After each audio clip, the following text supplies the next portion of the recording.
নমস্কার বন্ধুরা, সোমা কুকিংয়ে আপনাদের সকলকে স্বাগত জানাই। আশা করি আপনারা সকলেই ভালো আছেন। আমি আবারও একটা নতুন রেসিপি নিয়ে চলে এসেছি। নতুন দর্শক হলে আমার চ্যানেলটাকে সাবস্ক্রাইব করে পাশে থাকবেন। ফেসবুক থেকে দেখলে আমার পেজটাকে অবশ্যই ফলো করে নেবেন। আমার আজকের রেসিপি মাছের ডিম দিয়ে উচ্ছে আলু বেগুন দিয়ে চচ্চড়ি। এই চচ্চড়ি রেসিপিটা খেতে খুবই সুস্বাদু হয়েছে, একটা মজাদার রেসিপি। এই রেসিপিটা অবশ্যই একবার বাড়িতে ট্রাই করে দেখবেন। আর ভিডিওটা ভালো লাগলে লাইক শেয়ার কমেন্ট করে অবশ্যই জানাবেন। স্কিপ না করে সম্পূর্ণ ভিডিওটা দেখবেন। আশা করি রেসিপিটা আপনাদের খুবই ভালো লাগবে। তো রেসিপিটা শুরু করা যাক। প্রথমে আমি চচ্চড়ি করার জন্য 150 মতন উচ্ছে সরু করে কেটে নিয়েছি। এবার দুটো বেগুন আর দুটো আলু লম্বা করে আমি কেটে নিয়েছি, সাথে একটা লাল আলু লম্বা করে কেটে নিয়েছি। এগুলো সব কেটে ধুয়ে পরিষ্কার করে নিয়ে নেবেন। এবার একটা কড়া গ্যাসেতে বসিয়ে অল্প তেল দিয়ে গরম করে নেবেন। গরম তেলেতে 150 মতন মাছের ডিম দিয়ে সাথে হলুদ আর অল্প লবণ দিয়ে ভালো করে ভেজে নেব। ডিমের গাটা কিন্তু ভালো করে ভেজে নিতে হবে, নয়তো ঝুড়ো ঝুড়ো কাঁচা অবস্থায় করলে ভালো হবে না।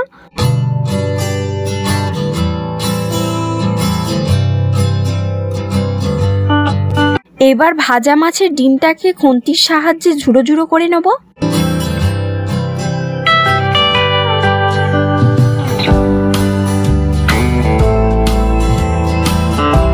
এবার মাছের ডিমটাকে বাটিতে তুলে নেব।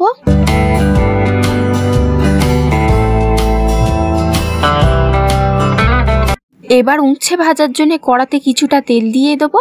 উচ্ছে ভাজতে গেলে কিন্তু তেলটা বেশি দিতে হয়, তো তেলটা বেশি দিয়ে ভাজবেন। আমি সব উচ্ছেগুলো গরম তেলেতে দিয়ে দিলাম।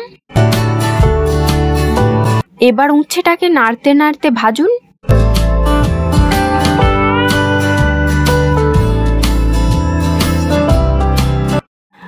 যখনই আপনারা উচ্ছে চচ্চড়ি করবেন তখনই কিন্তু অবশ্যই উচ্ছেটা আগে থেকে ভেজে নেবেন। ভাজা উচ্ছে করলে কিন্তু তেতোটা কম হয়।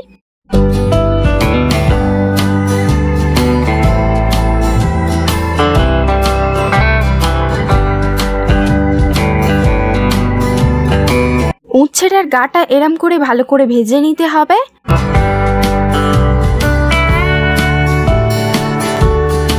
উচ্ছেটা ভালো করে ভাজা হয়ে গেলে একটা পাত্রে তুলে নেবেন। এবার ওই কড়াতে আরো কিছুটা তেল দিয়ে দেবে চচ্চড়ি করার জন্য। গরম তেলেতে অল্প 5 ফোড়ন দিয়ে দেবেন। 5 ফোড়নটা হয়ে গেলে দুটো পেঁয়াজ ঝুরু ঝুরু করে দিয়ে দেবেন।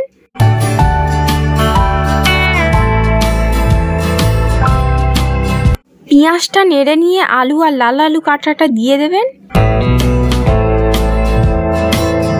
এবার আলু পেঁয়াজ লাল আলুটা ভালো করে ভেজে নিন।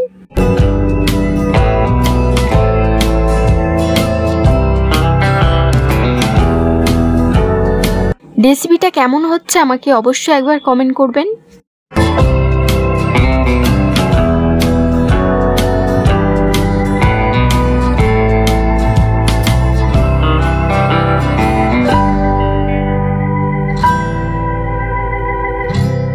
আলু পেঁয়াজটা ভালোভাবে ভাজা হয়ে গেলে কেটে রাখা বেগুন দিয়ে দেবেন। এবার সবগুলো উপকরণের সাথে বেগুনটাও হালকা করে ভেজে নেবেন।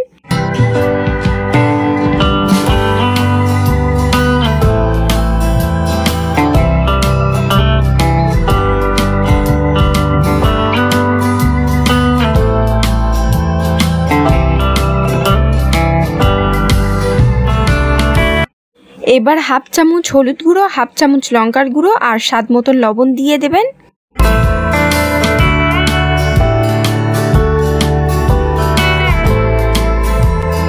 এবার মশলাগুলো ভালো করে সবজির সাথে নেড়ে নিয়ে মাছের ডিমটা দিয়ে দেবেন।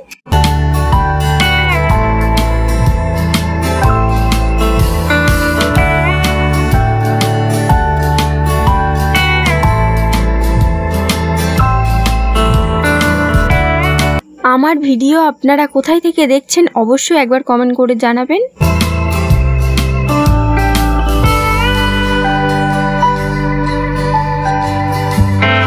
মশলাটা যাতে চুঁয়ে না যায় তার জন্য অল্প জল দিয়ে দেব।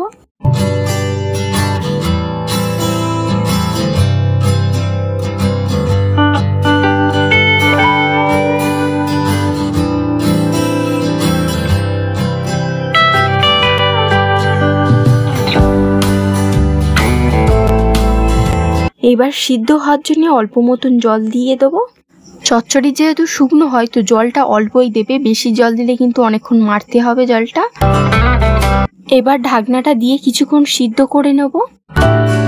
কিছুক্ষণ পর ঢাকনাটা খুলে নেব। এবার উচ্ছে ভাজাটা দিয়ে দেবো। উচ্ছে ভাজাটা নেড়ে নিন ভালো করে। যারা একদমই উচ্ছে চচ্চড়ি করেনি তাদেরকে বলে দিচ্ছি, চচ্চড়িটা সিদ্ধ হয়ে যাওয়ার পর উচ্ছেটা দিতে হবে, সবার লাস্টে দিতে হয়। এবার অল্প জিরে বাটা দিয়ে দেবো। চচ্চড়ি অল্প জল থাকলে নাড়তে নাড়তে শুকনো হয়ে যাবে।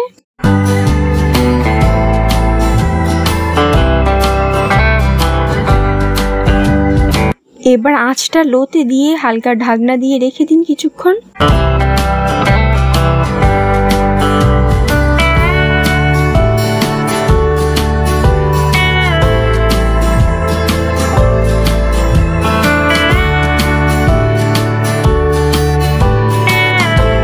খুব সহজে অল্প কিছু উপকরণে মাছের ডিম দিয়ে উচ্ছে চচ্চড়ি করে নিন। এই রেসিপিটা গরম ভাতের সাথে খান, খেতে খুবই ভালো লাগবে।